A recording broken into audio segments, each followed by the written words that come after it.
Bonjour à tous et bienvenue dans cette nouvelle vidéo où je vais vous présenter Cutout Pro, une plateforme d'intelligence artificielle principalement axée sur le traitement d'images. L'outil possède également d'autres fonctionnalités de création visuelle. Nous allons voir ça tout de suite. Alors, rendez-vous sur la plateforme. Je vous ai mis le lien dans la description. Le site est multilingue. Vous pouvez l'utiliser en français, ce qui est un vrai plus par rapport aux autres outils d'IA qui sont souvent en anglais. Comme vous pouvez le voir sur la page d'accueil, Cutout Pro possède une très grande variété de fonctionnalités de traitement d'image, comme la suppression ou la modification de l'arrière-plan, l'amélioration de la résolution, la création de photos de passeport, la conversion d'une image en animé, l'animation d'une photo, etc. Avec Cutout Pro, vous pouvez aussi ajouter des effets sur vos photos, comme le flou artistique par exemple. Certaines fonctionnalités sont aussi disponibles pour les vidéos, un peu comme ce que propose Filmora ou CapCut. Pour accéder à toutes ces fonctionnalités, on a commencé par vous inscrire. Et vous pouvez utiliser soit un compte Google, soit votre compte Facebook. Une fois connecté, cliquez sur Produits pour avoir la liste des fonctionnalités. Essayons par exemple la suppression de l'arrière-plan. Il vous suffit de télécharger une photo. Et hop, le fond est supprimé. Là, j'ai un fond vert et on pourrait penser que c'est facile, mais l'IA supprime tout aussi bien n'importe quel fond. Voyons ça avec cette photo.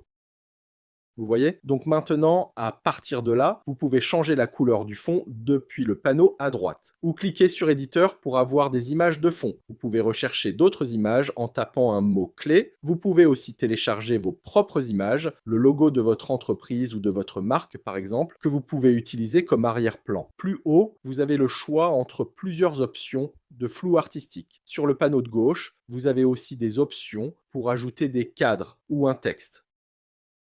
Essayons maintenant de supprimer le fond d'une vidéo. Le traitement est rapide et là encore, je trouve que le travail est bien fait. Essayons maintenant la colorisation avec cette photo. Et voilà ce que ça donne. Le rendu est bien, je trouve. Les couleurs sont bien équilibrées et prennent en compte les nuances avec les lueurs du soleil. Mais je pense que le rendu dépend aussi des photos d'entrée parce que j'ai essayé avec ma photo là et franchement, c'est pas top. Passons à l'outil de conversion en animé. On va cliquer sur Produite, puis Selfie de bande dessinée. On va reprendre l'image de la femme à la plage.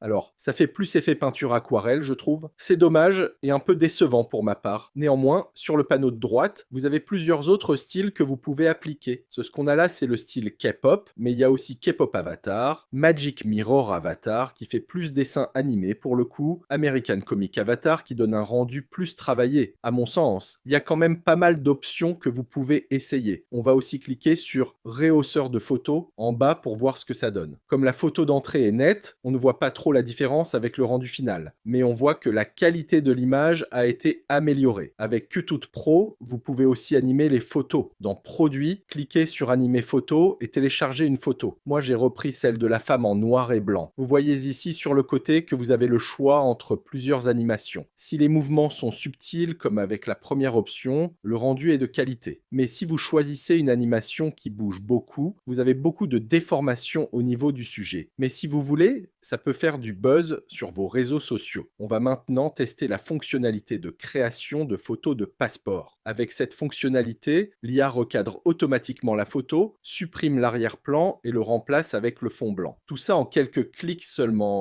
Voyons ça avec cette photo. L'IA propose de nombreux formats de photos d'identité en fonction des impératifs de chaque pays. Il n'y a plus qu'à choisir. Enfin, nous allons terminer avec cette nouvelle fonctionnalité, le générateur de mèmes. En sachant que les mèmes, elles sont de plus en plus populaires sur les réseaux sociaux, cette fonctionnalité peut intéresser beaucoup d'utilisateurs. On va voir ça tout de suite. Téléchargeons la photo. Alors, Cutout Pro commence par recadrer votre photo avant d'intégrer un fond aux couleurs punchy. Choisissez un template et cliquez sur éditeur. Et là, vous choisissez l'emplacement du texte. Cliquez ensuite sur Texte pour l'éditer. Je trouve que les options d'édition sont assez sommaires, même pour un mème. Mais après, tout est peut-être dans le texte, donc ça peut aller. Voilà. Avant de conclure, on va quand même voir un aperçu du prix de l'outil. Cutout Pro propose un plan freemium qui vous permet de bénéficier de 5 crédits. Vous voyez ici plus haut ce que vous pouvez faire avec ça. Ils disent par exemple que supprimer l'arrière-plan et modifier une image vous coûtera un crédit. Pour les formules payantes, vente, la plateforme propose des prix dégressifs. Plus vous achetez de crédits, plus la valeur d'un crédit diminue comme vous pouvez le voir ici. Voilà, c'est tout pour aujourd'hui. Si vous avez besoin d'automatiser les traitements de photos, Cutout Pro me semble être une solution intéressante. L'interface est facile à prendre en main, le traitement est rapide, et puis vous avez l'occasion de le tester gratuitement avant de vous décider. J'espère que cette vidéo vous a été utile. Merci d'avoir regardé jusqu'à la fin. Si vous avez des questions, n'hésitez pas, dites-le nous en commentaire. Pensez aussi à nous laisser un pouce bleu, à partager la vidéo et à vous abonner à la chaîne pour explorer d'autres outils IA avec nous. À bientôt!